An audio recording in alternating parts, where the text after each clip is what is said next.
E o Desenrola, o novo programa do governo federal para a renegociação de dívidas de pessoas de baixa renda que estão com nome sujo, que deve começar no mês de julho. Esse programa é focado em pessoas que estejam endividadas e com o nome negativado em serviços de proteção ao crédito, como Serasa ou SPC, com dívidas de até R$5.000 e renda familiar de até R$2.000. Então, sobre esse assunto, nós conversamos a partir de agora com a coordenadora da Faculdade de Economia da FMU, Nathalie Wendel, a quem eu agradeço demais pela participação. Professora, seja muito bem-vinda mais uma vez aqui à Jovem Pan News. Eu que agradeço, Daniel. Uma boa noite a todos os telespectadores. É um prazer estar aqui com vocês essa noite. Perfeito. Vários assuntos para tratarmos, mas para começar, claro, queria pedir sua análise e sua avaliação dessa iniciativa anunciada pelo governo federal, esse programa que vai permitir que essas pessoas limpem o nome. Agora, também durante o anúncio sobre esse programa, o ministro da Fazenda e também os integrantes da pasta chegaram a dizer que pessoas que têm dívidas com bancos também poderão se beneficiar. Agradou a medida? O que ficou faltando? E o que pode ser o gatilho para tornar ele um grande sucesso? Daniel, é claro que é uma medida super positiva, né? Serão aí gerados estímulos ao crédito, a retomada do crédito, então isso é fundamental para a retomada da economia, porque foi o caminho, né, escolhido, né, pela condução do governo ao crescimento do país, né? Existem outras maneiras de se incentivar o crescimento do país, mas é claro que aqui, dado essa alternativa, é positivo. Você tira aí, basicamente, né, uma estimativa, nós temos aí de 70 milhões nesta condição de endividados, então é positivo, só que poderia ser maior, né, poderia ter um incentivo ainda maior, já que as pessoas, né, principalmente de baixa renda, na verdade, elas estão utilizando o crédito para sair de uma condição que seria basicamente do dia a dia, né? Tem sido utilizado o crédito para consumo diário, né? Então, pagar a conta de água, luz, gás, até mesmo as contas básicas do supermercado, né? E não é com crédito que nós vamos resolver essas condições do país. Mas é claro, né? Tendo o alívio financeiro e com um dos pontos mais positivos que nós temos do Desenrola, que é justamente as pessoas que estão na faixa 1, contar, né, com cursos ali de educação financeira, que é o que mais falta no país. Isso foi uma das medidas muito positivas, além de trazer essa condição de dignidade para as pessoas, né, de tirar o seu nome aí dos diversos buriôs de crédito. Isso foi fundamental. Mas existem esses dois lados, né, a gente sempre tem que ponderar. Poderia ter sido feito mais, no sentido de estimular, né, o crescimento do país de outras formas, e principalmente, né, não ter outras medidas que não só o crédito para tirar essas pessoas de baixa renda dessa condição. Pois é, a pasta também anunciou que a abertura do sistema para credores vai acontecer somente em julho, justamente por razões burocráticas. Agora, o sucesso dessa medida vai depender da adesão justamente dos credores e dos devedores. Se a gente for analisar que os bancos acabam se beneficiando demais dessa situação, deixar para que eles tomem essa decisão não é algo arriscado?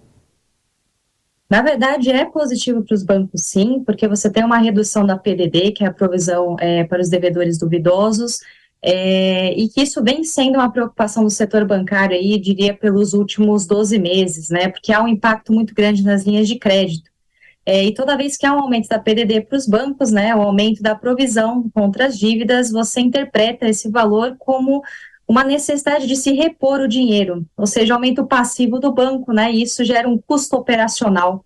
Então, assim, para os bancos isso é positivo, né, você reduz um pouco desta incerteza, esse sentimento de desconfiança.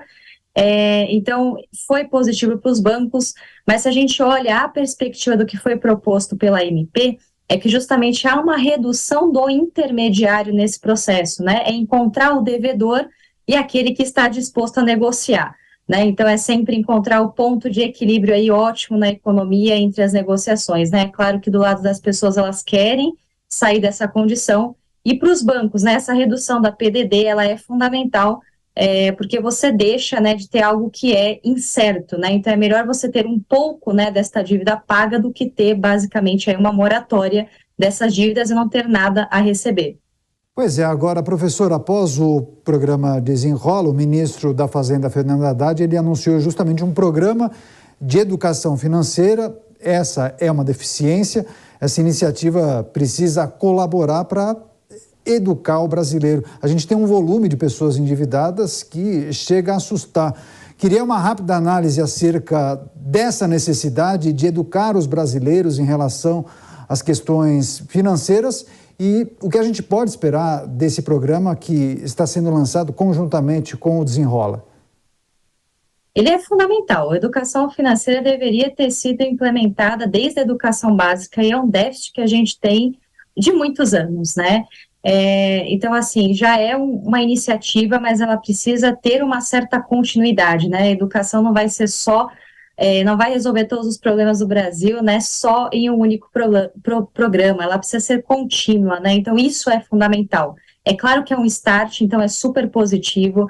Para as pessoas entenderem, eu acho que a maior dificuldade das pessoas hoje em dia, principalmente, né, o que a gente olha nos maiores índices de endividamento é com relação ao cartão de crédito, né? Saber utilizar essas modalidades, entender o que podem ser investimentos, né? Entender como que se deve poupar, planejar sua vida financeira. Então, esses são pontos que precisam ser abordados, né? A maior parte desses endividados, como eu mencionei, estão nessa condição por conta do cartão de crédito que chega aí a ter juros, né, de 430% ao ano. Né? Então, vira uma bola de neve, as pessoas utilizam o crédito como um amplo, né, da renda, vai ampliar a renda do cartão de crédito, quando na verdade não é esse o objetivo, né? E existem outros assuntos que também precisam ser abordados, como eu mencionei. A população precisa entender como investir, como poupar, e saber administrar o seu recurso ao longo do mês, principalmente por uma condição, né, de pessoas que não são tão favorecidas, que é muito difícil equilibrar as contas até o final do mês. Agora, voltando ao mercado, ao sistema bancário, essas pessoas que poderão ficar com o nome limpo, voltarão a consumir. E presumo que o governo tenha essa intenção, né? Não deixa de ser um incremento para a economia. Elas vão gastar, vão contratar novos financiamentos e a previsão é que isso gire a economia do país. Agora, diante disso, a senhora chegou a mencionar que não é somente essa medida que vai fazer com que a economia cresça. Quais são os ingredientes importantes que o Ministério da Fazenda, que o governo federal devem se debruçar para investir em outras medidas com o objetivo de observar o crescimento da economia? A gente precisa olhar sobre os dois prismas, né, para se ter um crescimento sustentável da nossa economia brasileira, tanto do lado do consumo, como é o objetivo, né, de desenvolvimento macroeconômico do governo Lula, como também olhar para o lado do investimento, né, precisa ter um equilíbrio aí nas variáveis para que o PIB finalmente possa crescer. Um dos pontos, né, a gente já viu isso no passado, quando a gente só estimula o consumo, o crédito, a inserção das pessoas via o consumo, é que muito possivelmente, né, nós tenhamos ali uma pressão sobre a inflação. Lembrando, né, isso é a principal lição que nós precisamos tirar disso, né, a inflação não está só do lado da demanda, mas está do lado da oferta. Então, não adianta o governo só focalizar e priorizar as questões do lado da demanda, né, os consumidores não estão demandando, não estão consumindo, né, a gente precisa olhar para o lado da oferta. Existe oferta suficiente? E como fazer para que haja essa oferta, justamente para evitar qualquer tipo de pressão inflacionária. Então, isso é fundamental, que haja esse equilíbrio e não só o estímulo por conta do consumo, mas também por conta do investimento. Perfeito. Agora, professora, voltando ainda ao Desenrola, são muitos detalhes. Por gentileza, se a senhora souber algumas informações, seria interessante a gente compartilhar aqui com os nossos espectadores. A renegociação poderá ser feita de maneira digital? Uma plataforma será lançada pelo governo federal, é isso?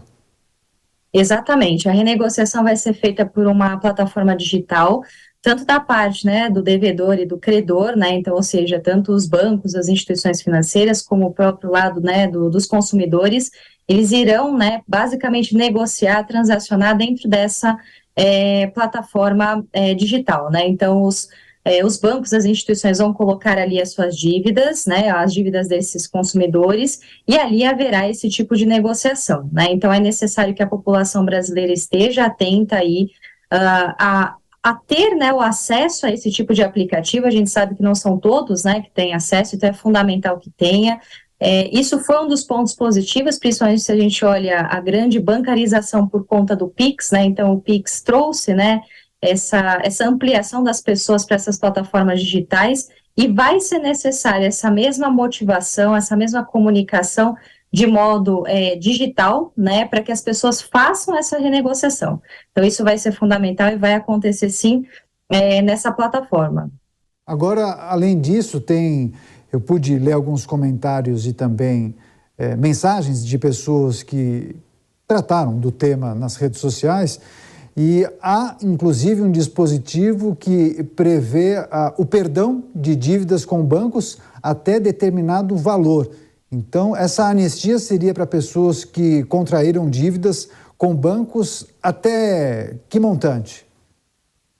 Está sendo estimado, né, até R$ 5.000, né, contraídas até 31 de dezembro de 2022, né, isso a gente está tratando ali basicamente da faixa 1, que são as famílias com renda mensal de até 2 salários mínimos, né, isso aí vai trazer para o governo, né, uma renegociação de dívida estimada em torno de 50 bilhões. As pessoas vão poder, de fato, ali realizar, quitar as suas dívidas, né, à vista, ou em 60 meses, né, lembrando que será sem entrada, com juros de 1,99% ao mês, sendo paga a primeira parcela apenas após 30 dias, né. Então, essa é a primeira faixa de negociação.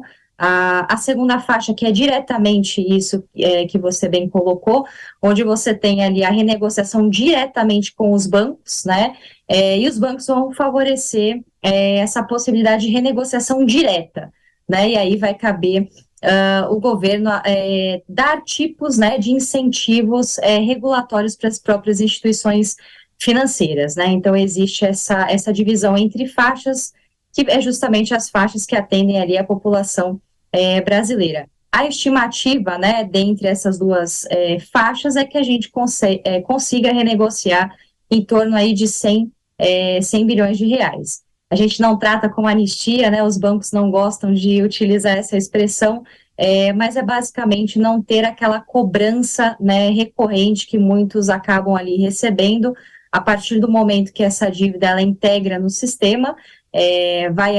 Existem essas condições de pagamento. Feito o pagamento, não haverá mais a cobrança, né, seja ela ali com o melhor incentivo, né, de ser quitada essa dívida, seja, por exemplo, uma dívida de R$ 1.000 que passa a ser ali de R$ 100, tendo, né, essa primeira parcela quitada, há, de fato, ali, vamos falar assim, o perdão, né, da dívida, embora não seja a expressão que os bancos mais gostam de utilizar.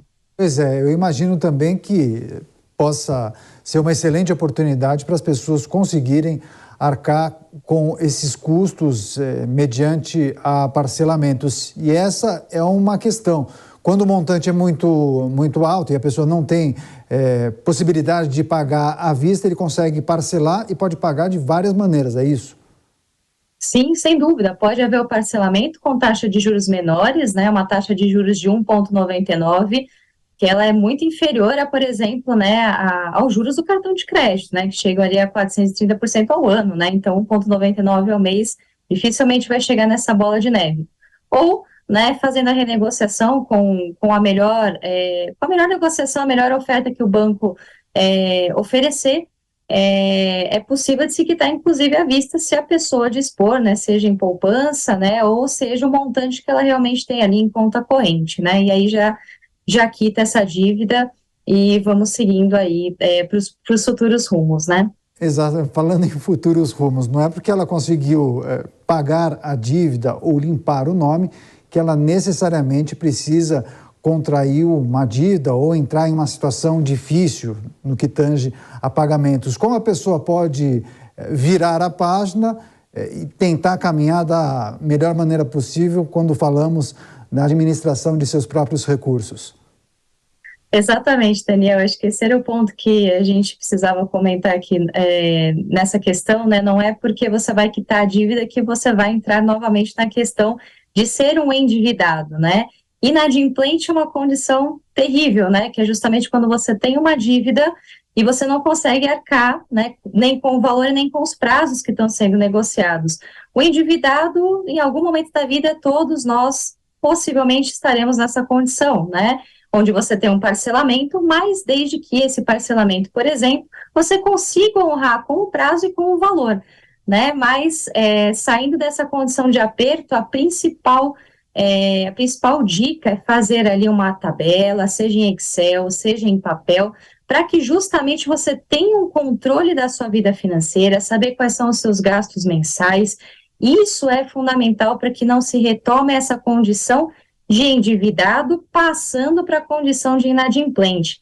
Lembrando que os principais, né, a gente até fala que são as principais gerações de inadimplentes, são aqueles que estão ali na faixa etária dos 28 aos 57 anos, né? Então, é uma população ali jovem, né, ativa no mercado de trabalho e que precisa fazer esse planejamento, e faltou muito lá, desde a educação básica, saber garantir e distribuir os seus gastos mês a mês, que um dos modos de se fazer isso é sempre colocar na ponta do lápis. Pois é, Desenrola, novo programa do governo federal, em destaque nessa entrevista especial com a coordenadora da Faculdade de Economia da FMU, Nathalie Wendel, a quem eu agradeço demais pela participação. Professora, obrigado pela gentileza em nos atender neste horário, no feriado nacional de Corpus Christi. Boa noite a você e volte mais vezes. Muito obrigada, é um prazer estar aqui com vocês e espero até uma próxima. Boa noite. Boa noite.